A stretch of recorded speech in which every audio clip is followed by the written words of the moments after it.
ആദരണീയരായ ആചാര്യ ശ്രേഷ്ഠ നമസ്കാരം. കുറച്ചു നാൾ മുമ്പ് നമ്മുടെ കേരളത്തിലെ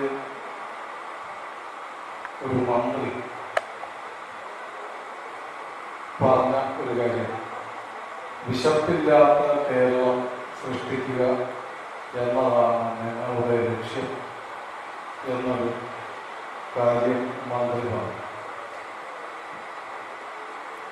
സാക്ഷരതയുടെ പ്രശ്നമാണോ ആധുനിക വിദ്യാഭ്യാസത്തിന്റെ പ്രശ്നമാണോ എന്നറിയില്ല. വിശപ്പില്ലാത്ത കേരളം എന്ന് പറഞ്ഞാൽ അതൊരു സൂക്കേടാണ്. വിശപ്പുണ്ടാകുന്നതാണ് ആരോഗ്യമുള്ളൊരു മനുഷ്യന്റെ ലക്ഷണം. ഏതായാലും മന്ത്രി പറഞ്ഞ് വേറെ അർത്ഥത്തിലാണ് എന്ന് എനിക്ക് ഇവിടെ ഇരിക്കുന്നവരെ കാണുമ്പോൾ ഒരു സംശയം ഉണ്ട്. വിശപ്പില്ലാത്തത് കൊണ്ട് പോകാത്തതാണോ? എന്തായാലും 5-6 പേര് മുമ്പിൽ ഇരുന്നില്ലെങ്കിൽ സംസാരിക്കുന്ന ആള് എന്ത് വിചാരിക്കും എന്ന് വിചാരിച്ച ഒരു സഹതാപപൂർണമായ ഒരു അനുഭാവത്തിലാണോ ഇരിക്കുന്നത് എന്ന് എനിക്കറിയാം. ഈ സെമിനാറിൽ പങ്കെടുക്കണം എന്ന് എന്നോട് പറഞ്ഞപ്പോൾ ചില കാര്യങ്ങൾ പറയാൻ ഞാൻ ആലോചിക്കുകയും കുറിച്ചു വയ്ക്കുകയും ചെയ്തു. പക്ഷെ കുറച്ച് ദിവസം കഴിഞ്ഞ് വീണ്ടും കാര്യപരിപാടിയെ കുറിച്ച് ചോദിച്ചപ്പോഴാണ് പറയേണ്ടത് മൂല്യാധിഷ്ഠിത വിദ്യാഭ്യാസത്തെ കുറിച്ചാണ് എന്ന് പറഞ്ഞത്. അപ്പൊ ഞാൻ ആകെ കൺഫ്യൂഷനിലായി. കാരണം മൂല്യാധിഷ്ഠിത വിദ്യാഭ്യാസത്തെ കുറിച്ച് പറഞ്ഞ് കേട്ട് ഒരു പരുവമായി ഇരിക്കുന്നവരായിരിക്കും ഇവിടെ ഇരിക്കുന്ന മിക്കവാറും എല്ലാ ആൾക്കാരും. അപ്പൊ ഏതായാലും പക്ഷെ അതനുസരിക്കാതിരിക്കാൻ പറ്റില്ല. എങ്കിലും അധ്യാപകരാണ് ഇവിടെ ഇരിക്കുന്ന മുഴുവൻ പേരും എന്നുള്ളത് കൊണ്ട് ആ വിഷയത്തിന് മുൻപ് ചിലർ കൂടി പറയണം. കാരണം ഇത് വേറെ എവിടെയും പറഞ്ഞിട്ട് കാര്യമില്ല. സാറന്മാരോട് പറഞ്ഞാൽ ചില തരത്തിൽ ചില പ്രയോജനം ഉണ്ടാകും എന്ന് വിചാരിച്ച് ഈ നിശ്ചിത വിഷയത്തിലേക്ക് കടക്കുന്നതിന് മുമ്പ് ഞാൻ മനസ്സിൽ വിചാരിച്ച വളരെ ഉണ്ടെങ്കിലും പ്രധാനപ്പെട്ട 2-3 കാര്യങ്ങൾ നിങ്ങളുടെ മുമ്പിൽ സൂചിപ്പിക്കണം എന്ന് ഞാൻ ആഗ്രഹിക്കുകയാണ്. വിദ്യാഭ്യാസവുമായിട്ട് ബന്ധപ്പെട്ടത് തന്നെ. നമ്മുടെ വിദ്യാലയങ്ങളിൽ കാലങ്ങളായി സ്വാതന്ത്ര്യാനന്തരം പഠിപ്പിച്ചുകൊണ്ടിരിക്കുന്നുണ്ട് നമ്മുടെ സ്വാതന്ത്ര്യ സമര ചരിത്രത്തെ സംബന്ധിച്ച്. ആ ചരിത്രത്തെ സംബന്ധിച്ച് പഠിപ്പിച്ചുകൊണ്ടിരിക്കുന്നവരാണ് ഇവിടെ ഇരിക്കുന്ന എല്ലാവരും. അതുകൊണ്ട് കരിക്കുലത്തിൽ മാറ്റം വരുത്താൻ നമുക്കിവിടെ ഇരിക്കുന്നവർക്ക് കഴിയുമോ ഇല്ലയോ എന്നെനിക്കറിയില്ല. അത് നമ്മുടെ സംഘടനാപരമായ അല്ലെങ്കിൽ സാങ്കേതികമായ വിഷയങ്ങളെ ആശ്രയിച്ചാണ് ഇരിക്കുന്നത്. പക്ഷേ നമ്മൾ പഠിപ്പിക്കുന്ന വിദ്യാലയങ്ങളിൽ ആ വിഷയം പഠിപ്പിക്കുന്നവർ ഇവിടെ ഉണ്ടെങ്കിൽ ആ കുട്ടികളുടെ മുമ്പിൽ ചില ആശയങ്ങൾ നമ്മുടെ സ്വാതന്ത്ര്യ സമരത്തെ സംബന്ധിച്ച് വയ്ക്കേണ്ടതാണ് അനിവാര്യമായിട്ടും എന്ന് ഞാൻ വിചാരിക്കുന്നു. അതിലൊന്നാണ് സ്വാതന്ത്ര്യ സമരത്തെ കുറിച്ച് പഠിപ്പിച്ചുകൊണ്ടിരിക്കുമ്പോൾ ബ്രിട്ടീഷ് വിരുദ്ധ സമരമാണ് സ്വാതന്ത്ര്യ സമരം എന്നാണ് പഠിപ്പിച്ചുകൊണ്ടിരിക്കുന്നത്. അത് ഒന്ന് തിരിച്ച് അതിനെ ഒന്ന് നവീകരിച്ച് പറയേണ്ടത് ആവശ്യമാണ്.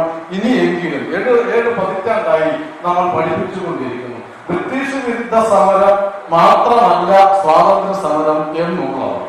2, ബ്രിട്ടീഷുകാർക്കെതിരെ നടത്തുന്നു എന്നുള്ളത് കൊണ്ട് ഒരു സമരം സ്വാതന്ത്ര്യ സമരം ആകുന്നു ഇല്ല. ഈ കാര്യം നമ്മളുടെ ശ്രദ്ധയിൽ അടിയന്തരമായി പെടണം എന്ന് ഞാൻ വിചാരിക്കുന്നു. ബ്രിട്ടീഷ് വിരുദ്ധതയല്ല സ്വാതന്ത്ര്യ സമരത്തിന്റെ മാനദണ്ഡമായി പഠിപ്പിക്കേണ്ടത് ഭാരതത്തിന്റെ സ്വത്വം വീണ്ടെടുക്കാൻ നടത്തുന്ന പ്രയത്നം എന്നോ, അത് സമരമാകാം, നവോത്ഥാന പ്രവർത്തനമാകാം, വിപ്ലവമാവാം, രചനകളാവാം, പലതുമാകാം. അങ്ങനെ നടത്തുന്ന ഏത് പ്രയത്നത്തെയും സ്വാതന്ത്ര്യ സമരമായി കണക്കാക്കുകയും പഠിപ്പിക്കുകയും ചെയ്യേണ്ടതാണ് സ്വാതന്ത്ര്യ സമര ചരിത്രം പഠിപ്പിക്കുമ്പോൾ എന്നുള്ളതാണ് ഒരു കാര്യം. 2ാമത് ബ്രിട്ടീഷ് വിരുദ്ധതയല്ല സ്വത്വം വീണ്ടെടുക്കാൻ ആണ് എന്ന് ഞാൻ പറഞ്ഞു. 2ാമത്തെ കാര്യം ബ്രിട്ടീഷുകാർക്കെതിരെ മാത്രം നടത്തിയതിനെയാണ് സ്വാതന്ത്ര്യ സമരം എന്ന് പഠിപ്പിച്ചുകൊണ്ടിരിക്കുന്നത്. അത് മാറ്റിയിട്ട് സ്വാതന്ത്ര്യ സമരത്തിന്റെ ചരിത്രം എന്നുള്ളത് ദീർഘകാലത്തേതാണ്. കൃത്യമായി പറഞ്ഞാൽ BC 326 മുതൽ 1947 വരെ ഉള്ള സമര ചരിത്രം സ്വാതന്ത്ര്യ സമര ചരിത്രമായിട്ടാണ് പഠിപ്പിക്കേണ്ടത്. ഗതികേട് ഗതികേട് കൊണ്ട് ഇന്നത്തെ വിദ്യാഭ്യാസ പദ്ധതിയിൽ അതില്ല. ഇവിടെ ഇരിക്കുന്ന നമുക്ക് കരിക്കുലം കമ്മിറ്റിയിൽ ഇത് ഉൾപ്പെടുത്താൻ പറ്റുമോ ഇല്ലയോ എന്നുള്ളത് ഒരു കാര്യം. അതല്ലെങ്കിൽ പാഠപുസ്തകങ്ങളിൽ ഈ കാര്യം പഠിപ്പിക്കുമ്പോൾ കുട്ടികൾക്ക് മാർക്ക് വാങ്ങാൻ പാഠപുസ്തകത്തിലുള്ള അപൂർണമായ, അപ്രസക്തമായ അല്ലെങ്കിൽ വികലമായ അത്തരം കാര്യം പഠിപ്പിക്കുന്നതോടൊപ്പം ഇത് കൂടി ഉണ്ട് സ്വാതന്ത്ര്യ സമരത്തിന്റെ ഭാഗമായി എന്ന് പഠിപ്പിക്കാൻ ഇവിടെ കൂടിയിരിക്കുന്ന 1000-ലധികം പേര് വന്നെങ്കിലും ശേഷിക്കുന്ന ഇത് കേൾക്കുന്നവർക്കെങ്കിലും അത് തിരുത്തുന്നതിൽ എന്തെങ്കിലും ഇടപെടാൻ കഴിയുമോ എന്നുള്ളതാണ് ചിന്തിക്കേണ്ട രണ്ടാമത്തെ കാര്യം. 3, സ്വാതന്ത്ര്യ സമരത്തെ കുറിച്ച് സൂചിപ്പിക്കാനുള്ളത് സ്വാതന്ത്ര്യ സമരത്തിന്റെ രീതി എന്നുള്ളത് നമ്മൾ ഇപ്പോൾ പഠിപ്പിച്ചുകൊണ്ടിരിക്കുന്നത്. ഞാൻ കഴിഞ്ഞ ദിവസം റിപ്പബ്ലിക് ദിനത്തിന് ഒരു സ്ഥലത്ത് ഒരു സ്കൂളിൽ പരിപാടി പങ്കെടുക്കുക. സ്വാതന്ത്ര്യ സമരത്തിന്റെ രീതി എന്നുള്ളത്, അഹിംസാ മാർഗം എന്നുള്ളത് അനേകം മാർഗങ്ങളിൽ ഒന്ന് മാത്രമാണ്. അതുകൊണ്ട് അത് നമ്മുടെ വിദ്യാർത്ഥികളെ, വരും തലമുറകളെ പഠിപ്പിക്കേണ്ടതാണ്.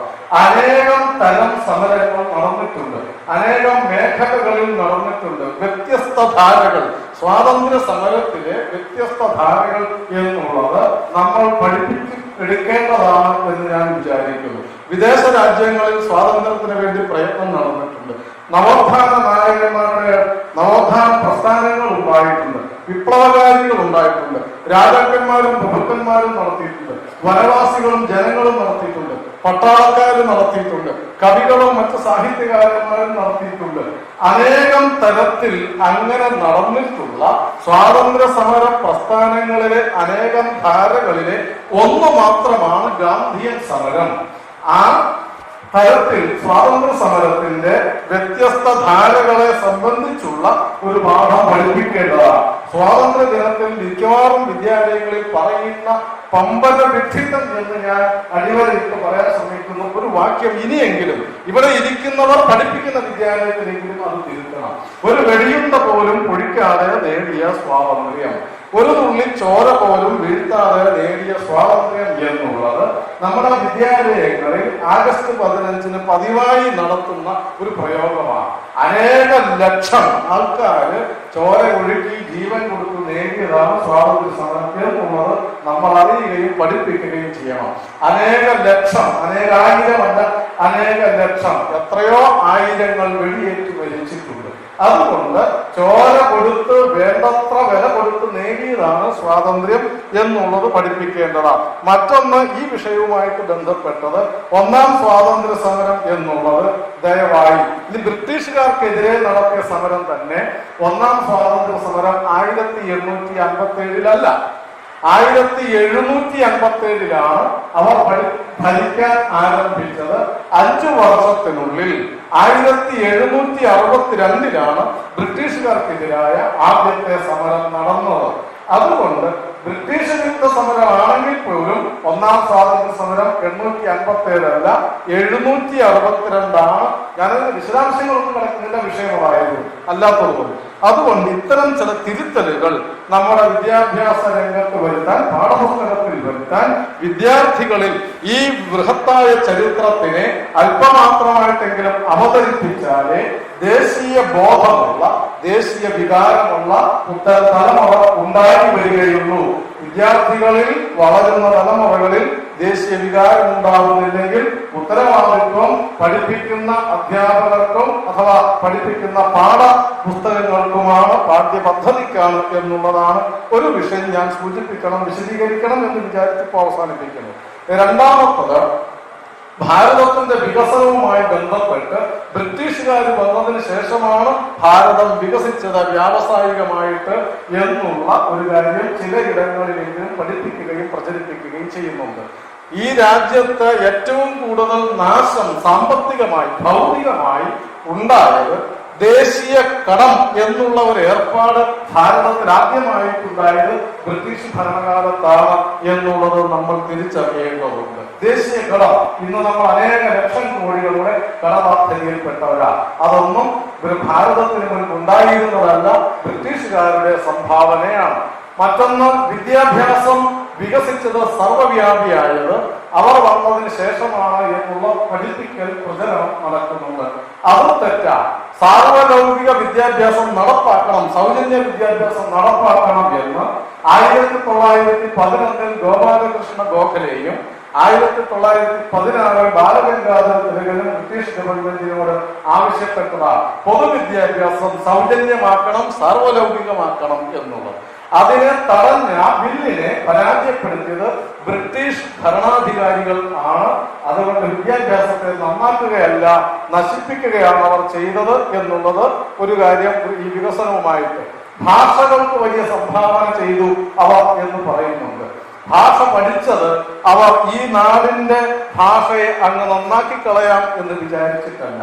ഭാരതീയ ഭാഷകൾ ബ്രിട്ടീഷുകാർ പഠിച്ചതോ അവരുടെ മിഷണറിമാർ പഠിച്ചതിന്റെ ഉദ്ദേശം ഒരു വാക്യത്തിൽ അവർ തന്നെ എഴുതി വെച്ചിരിക്കുന്ന ഒരു വാക്യം ഞാൻ വായിക്കാം. In explanation I must draw attention to the fact that I am only the second occupant of the Borden chair and that its founder Colonel Borden stated most explicitly in his will that the special object of his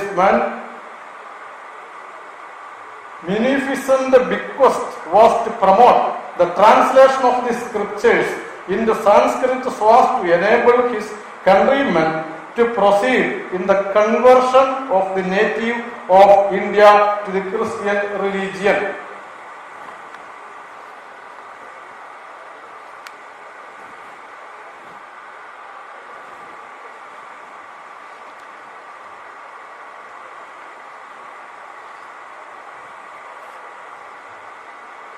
മറ്റൊന്ന്, I feel considerable interest in the matter because I am sure that it is of the greatest importance for our missionaries to understand Sanskrit, to study the philosophy and the sacred books of the Hindus, and to be able to meet the Pandits on their own grounds.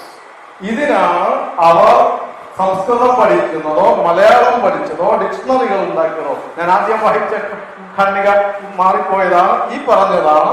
അവര് ഭാഷകൾ പഠിച്ചത്, ബ്രിട്ടീഷുകാരോ അവരുടെ നിർദ്ദേശമനുസരിച്ച് മറ്റുള്ളവരോ ഭാഷകൾ പഠിച്ചത് ഈ നാട്ടിലെ ജനങ്ങളുടെ വിശ്വാസത്തെ തകർക്കുന്നതിനോ ജീവിതത്തെ തകർക്കുന്നതിനോ അവരുടെ തന്നെ ഭാഷ ഉപയോഗിച്ച് അവരെ പരാജയപ്പെടുത്തുന്നതിനും കീഴ്പ്പെടുത്തുന്നതിനും ആണ്. അതുകൊണ്ട് ഭാഷാപരമായ വികാസം ബ്രിട്ടീഷുകാരുടെ സംഭാവന അല്ല. മൂന്നാമത് എന്റെ നിശ്ചിത വിഷയത്തിൽ നിന്ന് മാറി പറയാൻ ഉദ്ദേശിച്ച ഒരു കാര്യം, അനേക വർഷങ്ങളായി പഠിപ്പിച്ച് ഇപ്പോഴും പാഠപുസ്തകത്തിലുള്ളതാണ് ആര്യൻ ഇൻവേഷൻ തിയറി എന്നുള്ളത്. ദയവായി കരിക്കുലം കമ്മിറ്റിയിൽ നിങ്ങൾ ആരെങ്കിലും ഉണ്ടെങ്കിൽ അത് ചോദ്യം ചെയ്യേണ്ട കാലം എത്രയോ കഴിഞ്ഞു. ചരിത്രത്തിൽ തെളിവില്ലാത്തത് പഠിപ്പിക്കാൻ പാടില്ല എന്ന് വിദഗ്ധന്മാരോട് പ്രമാണിമാരോട് പറയേണ്ട കാലം കഴിഞ്ഞിരിക്കും. എന്താണ് ഇതിന് തെളിവ്? ഒരു തെളിവും ഇല്ല എന്ന് മാത്രമല്ല, കഴിഞ്ഞ 60,000 കൊല്ലത്തിനുള്ളിൽ ഒരു തവണ പോലും ഭാരതീയ ജനതയുടെ ഉള്ളിൽ വംശീയമായ ഇടകലരലുകൾ, രക്തത്തിന്റെ കൂടിച്ചേരലുകൾ ഉണ്ടായിട്ടില്ല എന്ന് 2011 പ്രൊഫസർ ലാൽജി സിംഗ് എന്ന് പറയുന്ന ബനാറസ് ഹിന്ദു സർവകലാശാലയുടെ വൈസ് ചാൻസലർ ആയിരുന്ന അദ്ദേഹത്തിന്റെ നേതൃത്വത്തിൽ വിദേശ രാജ്യങ്ങളിലെ അടക്കം അനേകം ശാസ്ത്രജ്ഞന്മാർ ജനിതക പരീക്ഷണങ്ങളിലൂടെ പഠനങ്ങളിലൂടെ തെളിയിച്ചിട്ടുണ്ട്. 60,000 കൊല്ലത്തിനുള്ളിൽ ഒരിക്കൽ പോലും വംശീയമായ കൂടിച്ചേരൽ ഉണ്ടായിട്ടില്ല. ആര്യൻ ഇൻവേഷൻ തിയറി എന്നുള്ളത് തെറ്റാണ് എന്ന് മാത്രമല്ല, ആ തിയറിയുടെ ഉപജ്ഞാതാവ് മാക്സ് മുള്ളറാണെന്ന് നമുക്കറിയാം. അദ്ദേഹം തന്നെ ആ തിയറി അവതരിപ്പിച്ച് 30 വർഷത്തിന് ശേഷം പറഞ്ഞ വാക്യം ഇതാണ്: ആര്യന്മാർ എന്ന് ഞാൻ പറയുന്നെങ്കിൽ അപ്പോൾ രക്തമെന്നോ അസ്ഥികളെന്നോ കേശമെന്നോ കപാലമെന്നോ അർത്ഥമാക്കുന്നില്ലെന്ന് ഞാൻ വീണ്ടും വീണ്ടും പ്രസ്താവിച്ചിട്ടുണ്ട്.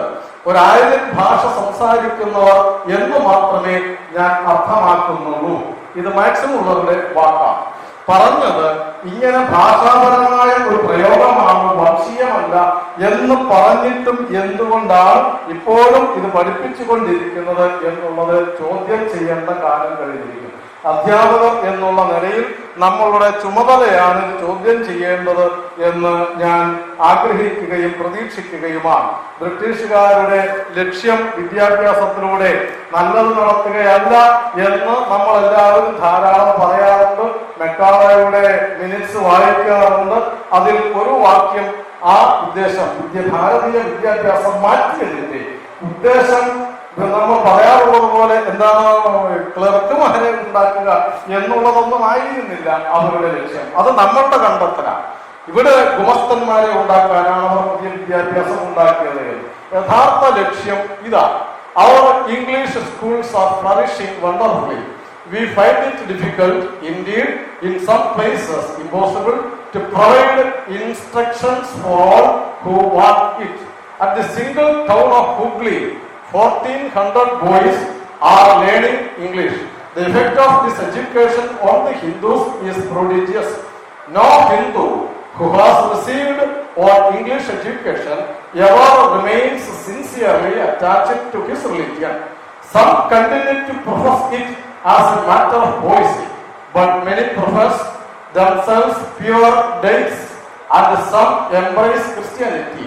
It is my firm belief that if our plans of education are followed up, there will not be a single idolater among the responsible classes in Bengal 30 years hence, and this will be effected without any efforts of proselytes, without the smallest interference with religious liberty, merely by the natural operations of knowledge and reflection.